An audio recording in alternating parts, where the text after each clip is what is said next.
யோவான் எழுதின சுவிசேஷம் அதிகாரம் 1.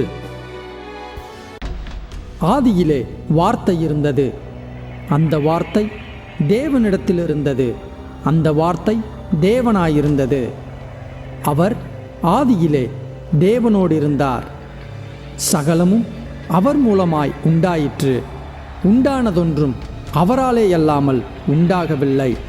அவருக்குள் ஜீவன் இருந்தது, அந்த ஜீவன் மனுஷருக்கு ஒளியாயிருந்தது. அந்த ஒளி இருளிலே பிரகாசிக்கிறது, இருளானது அதை பற்றி கொள்ளவில்லை. தேவனால் அனுப்பப்பட்ட ஒரு மனுஷன் இருந்தான். அவன் பேர் யோவான். அவன் தன்னால் எல்லாரும் விசுவாசிக்கும்படி அந்த ஒளியை குறித்து சாட்சி கொடுக்க சாட்சியாக வந்தான். அவன் அந்த ஒளி அல்ல, அந்த ஒளியை குறித்து சாட்சி கொடுக்க வந்தவனாயிருந்தான். உலகத்திலே வந்து எந்த மனுஷனையும் பிரகாசிப்பிக்கிற ஒளியே அந்த மெய்யான ஒளி. அவர் உலகத்தில் இருந்தார், உலகம் அவர் மூலமாய் உண்டாயிற்று, உலகமோ அவரை அறியவில்லை. அவர் தமக்கு சொந்தமானதிலே வந்தார், அவருக்கு சொந்தமானவர்களோ அவரை ஏற்றுக்கொள்ளவில்லை. அவருடைய நாமத்தின் மேல் விசுவாசமுள்ளவர்களாய் அவரை ஏற்றுக்கொண்டவர்கள் எத்தனை பேர்களோ அத்தனை பேர்களும் தேவனுடைய பிள்ளைகளாகும்படி அவர்களுக்கு அதிகாரம் கொடுத்தார். அவர்கள் இரத்தத்தினாலாவது மாம்ச சித்தத்தினாலாவது புருஷனுடைய சித்தத்தினாலாவது பிறவாமல் தேவனாலே பிறந்தவர்கள். அந்த வார்த்தை மாம்சமாகி கிருபையினாலும் சத்தியத்தினாலும் நிறைந்தவராய் நமக்குள்ளே வாசம் பண்ணினார். அவருடைய மகிமையை கண்டோம். அது பிதாவுக்கு ஒரே பேரானவருடைய மகிமைக்கு ஏற்ற மகிமையாகவே இருந்தது. யோவான் அவரை குறித்து சாட்சி கொடுத்து, எனக்கு பின் வருகிறவர் எனக்கு முன்னிருந்தவர், ஆகையால் அவர் என்னிலும் மேன்மையுள்ளவர் என்று நான் சொல்லியிருந்தேனே, அவர் இவர்தான் என்று சத்தமிட்டு கூறினான். அவருடைய பரிபூரணத்தினால் நாம் எல்லாரும் கிருபையின் மேல் கிருபை பெற்றோம். எப்படியெனில் நியாயப்பிரமாணம் மோசேயின் மூலமாய் கொடுக்கப்பட்டது, கிருபையும் சத்தியமும் இயேசு கிறிஸ்துவின் மூலமாய் உண்டாயின. தேவனை ஒருவனும் ஒரு காலும் கண்டதில்லை. பிதாவின் மடியில் இருக்கிற ஒரே பேரான குமாரனே அவரை வெளிப்படுத்தினார். எருசலேமிலிருந்து யூதர்கள் ஆசாரியரையும் லேவியரையும் யோவானிடத்தில் அனுப்பி, நீர் யார் என்று கேட்டபொழுது அவன் மறுதலியாமல் அறிக்கையிட்டதுமன்றி நான் கிறிஸ்து அல்ல என்றும் அறிக்கையிட்டான். அப்பொழுது அவர்கள், பின்ன யார், நீர் எலியாவா என்று கேட்டார்கள். அதற்கு நான் அவன் அல்ல என்றான்.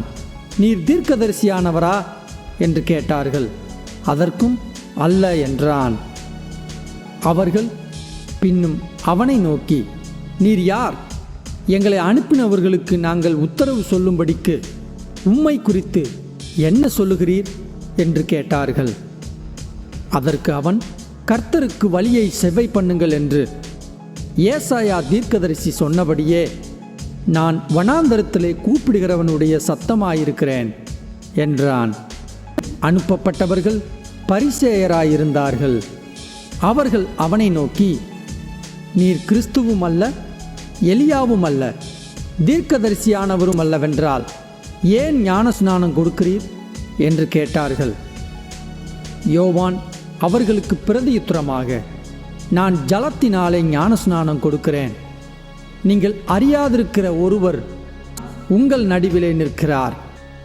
அவர் எனக்கு பின்வந்தும் என்னிலும் மேன்மையுள்ளவர், அவருடைய பாதரட்சியின் வாரை அவிழ்ப்பதற்கும் நான் பாத்திரன் அல்ல என்றான்.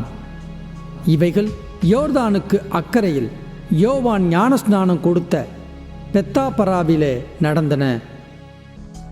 மறுநாளிலே யோவான் இயேசுவை தன்னிடத்தில் வர கண்டு, இதோ உலகத்தின் பாவத்தை சுமந்து தீர்க்கிற தேவ ஆட்டுக்குட்டி, எனக்கு பின் ஒருவர் வருகிறார், அவர் எனக்கு முன்னிருந்தபடியால் என்னிலும் மேன்மையுள்ளவர் என்று நான் சொன்னேனே, அவர் இவர்தான். நானும் இவரை அறியாதிருந்தேன். இவர் இஸ்ரவேலுக்கு வெளிப்படும் பொருட்டாக நான் ஜலத்தினாலே ஞானஸ்நானம் கொடுத்து வந்தேன் என்றான். பின்னும் யோவான் சாட்சியாக சொன்னது, ஆவியானவர் புறாவைப் போல வானத்திலிருந்து இறங்கி இவர் மேல் தங்கினதைக் கண்டேன். நானும் இவரை அறியாதிருந்தேன். ஆனாலும் ஜலத்தினால் ஞானஸ்நானம் கொடுக்கும்படி என்னை அனுப்பினவர் ஆவியானவர் இறங்கி யார் மேல் தங்குவதை நீ காண்பாயோ அவரே பரிசுத்த ஆவியினால் ஞானஸ்நானம் கொடுக்கிறவர் என்று எனக்கு சொல்லியிருந்தார். அந்தப்படியே நான் கண்டு இவரே தேவனுடைய குமாரன் என்று சாட்சி கொடுத்து வருகிறேன் என்றான். மறுநாளிலே யோவானும் அவனுடைய சீஷரில் 2 பேரும் நிற்கும்போது இயேசு நடந்து போகிறதை அவன் கண்டு, இதோ தேவ ஆட்டுக்குட்டி என்றான். அவன் அப்படி சொன்னதை அவ்விரண்டு சீஷரும் கேட்டு இயேசுவுக்கு பின் சென்றார்கள். இயேசு திரும்பி அவர்கள் பின் செல்கிறதைக் கண்டு, என்ன தேடுகிறீர்கள் என்றார். அதற்கு அவர்கள், ரபி, நீர் எங்கே தங்கியிருக்கிறீர் என்று கேட்டார்கள். ரபி என்பதற்கு போதகரே என்று அர்த்தமாம். அவர், வந்து பாருங்கள் என்றார். அவர்கள் வந்து அவர் தங்கியிருந்த இடத்தைக் கண்டு அன்றைய தினம் அவரிடத்தில் தங்கினார்கள். அப்பொழுது ஏறக்குறைய 10 மணி வேளையாயிருந்தது. யோவான் சொன்னதை கேட்டு அவருக்கு பின் சென்ற 2 பேரில் ஒருவன் சீமோன் பேதுருவின் சகோதரனாகிய அந்திரேயா என்பவன்.